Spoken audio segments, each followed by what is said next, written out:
আসসালামু আলাইকুম ওরহমতুল্লাহ। আজকে মে মাসের 28 তারিখ 2026 সালের ঈদুল আজহা। ঈদ মুবারক।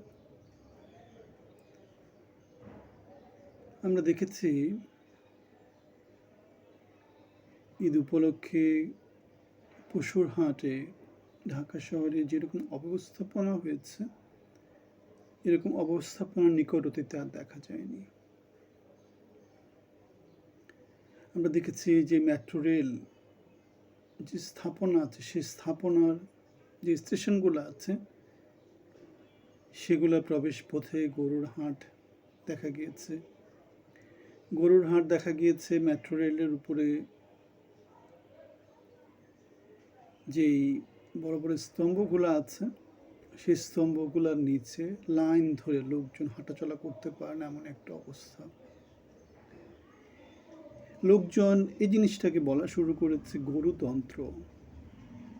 কুরবানির গরু জবাই হয়, বাংলাদেশে মানুষজনকে মানুষ হিসেবে ট্রিট না করে গরু হিসেবে ট্রিট করা হচ্ছে। গরুদের রাজ্যে গরুতন্ত্র। আজকে ঈদুল আজহা, ঈদের দিন। সবাইকে ঈদের শুভেচ্ছা জানাচ্ছি। খারাপ কথা, আমাদের সমাজে ভালো কথা বলার মতো তো কিছু আমরা আসলে খুব বেশি পাই না। আপনারা কি কি ভালো কথা বলার মতো পান, সেটা কমেন্টে জানাতে পারেন।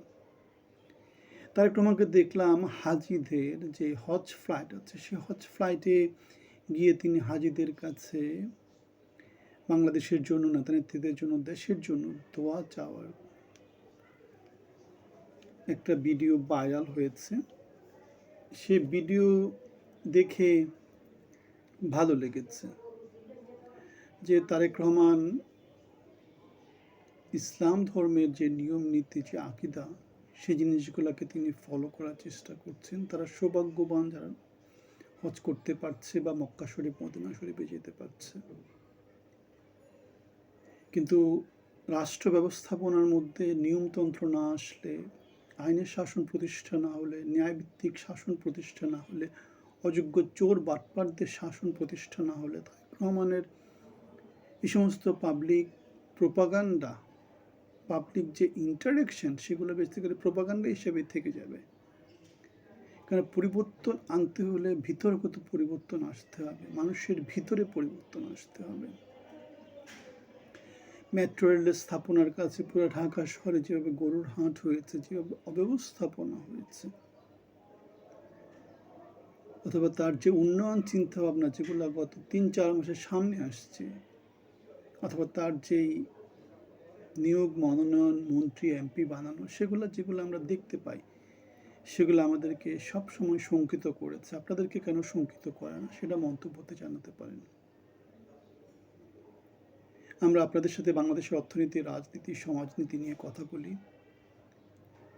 সমাজে পরিবর্তন চাই।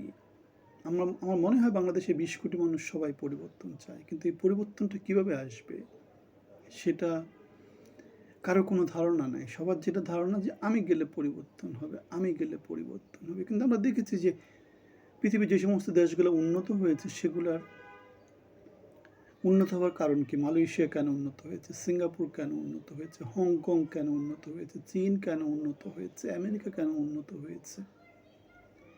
বাংলাদেশ এত এত প্রাকৃতিক সম্পদ থাকার পরেও, খাদ্যের স্বয়ংসম্পূর্ণ হওয়ার পরেও কেন উন্নত হতে পারছে না? সবগুলোর আমরা যদি উন্নয়ন মডেলগুলো দেখি প্রত্যেকটা দেশে, তাহলে আমরা দেখতে পাবো যে নেতৃত্বের মধ্যে ভয়াবহ রকমের নেতৃত্ব শূন্যতা ছিল বাংলাদেশের জন্য। এখন কি সে শূন্যতা কাটিয়ে উঠতে পেরেছে? সফল হতে হবে সমাজে কোনো না কোনো কাজে, ব্যক্তিগত কোনো না কোনো কাজে, কোনো না কোনো এন্ডেভারে। কিন্তু আমাদের রাজনৈতিক নেতৃত্বের মধ্যে কাকে আপনি সফল দেখেন, কেন সফল দেখেন, কীভাবে সফল দেখেন, মন্তব্যতে জানাতে পারেন। আপনাদের সবার জন্য অনেক অনেক শুভকামনা। আপনারা সবাই ভালো থাকবেন। আমাদের সাথে অংশী হতে পারেন আমাদের ফেসবুক পেজ, ইউটিউব অথবা অন্যান্য প্ল্যাটফর্ম আমাদেরকে ফলো করতে পারেন। আসসালামু আলাইকুম ওয়া রাহমাতুল্লাহি ওয়া বারাকাতুহু।